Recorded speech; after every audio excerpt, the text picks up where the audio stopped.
Hello everyone and welcome to today's episode. I'm Tony and today we're diving into a topic that sits right in the intersection of power, money and politics. Ever wonder how millions of dollars in campaign donations influence our democracy and eventually our foreign policy? How those big donors don't just vanish after election day but have their interest embedded in our nation's decisions, often with grave consequences. By the end of this episode, you might see the concept of government for the people by the people in a whole new light. Every 4 years, candidates vying for the highest office in the United States embark on a campaign trail funded by an ocean of money. Hundreds of millions, sometimes even billions, pour into their campaign. But this isn't money that comes out of thin air, and it's not given without string attached. Behind the curtain, these are powerful players who bet millions on the candidates they believe will deliver on their interest. It's a high-stake casino game. And the stakes couldn't be higher, because ultimately, we're betting with our democracy. Let's break down how this works. Picture this. A presidential candidate is promising change and progress. But real change requires a hefty campaign budget, one that individual donors alone can supply. That's when the big players step in, hedge funds, corporate giants, and billionaires, who control industries. These donors might be investing millions in that candidate's campaign, but in reality, they're purchasing influence. Think about it. The average American's donation is a drop in the bucket compared to the millions given by these powerful entities. And when they donate, they expect a return. This isn't philanthropy. It's an investment. And what kind of return are we talking about? Not thousands, not millions. We're talking billions. So, what kind of returns do these donors get? Let's take the stock market. Many of these top donors are big-time investors, often in industries like defense, pharmaceutical, oil, and tech. When their candidate of choice wins, they're strategically positioned to influence the administration policy to favor their investment. These donors often make their billions by manipulating stock values through techniques known as pumping and dumping.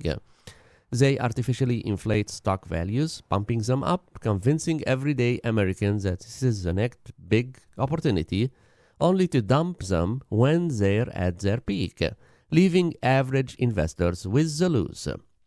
And when things go south, the government they helped put in place, set in to rescue them. Think back to the financial bailout, where corporations that mismanaged funds or took unethical risk were rescued with taxpayer dollars.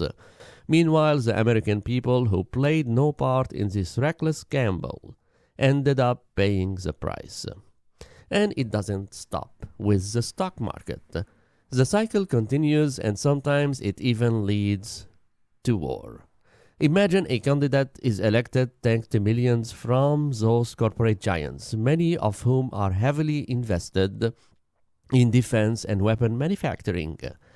Their interests are intertwined with conflict. Suddenly, the administration begins beating the drums of war. And just like that, the narrative shifts from one of peace and diplomacy to one of fear, threats to democracy, and the need to defend our allies. But let's ask ourselves a tough question. Are we really defending our country's best interest, or are we fighting for the interest of those who bought the president? History shows us, time and again, that these wars aren't always in the nation's best interest. They are instead lucrative ventures for certain industries. The profits from selling weapons, vehicle, ammunition, and technology skyrocket. The very corporations that backed the president's campaign are now securing government contracts with billions. Meanwhile, American soldiers, young men and women, are sent off to fight in these wars. They aren't fighting to protect American soil, they're fighting to protect corporate interests. They pay the price with their lives and their mental health, while the people who funded the campaign sit comfortably at home, watching their bank accounts grow. It's a painful irony, one that leaves lasting scars not only on the soldier but on the families who welcome them home or mourn their loss. So where does that leave us as a nation? How do we break out of a cycle where power and money appears to trump democracy? First, transparency. We need to hold our leaders accountable and demand transparency in campaign financing.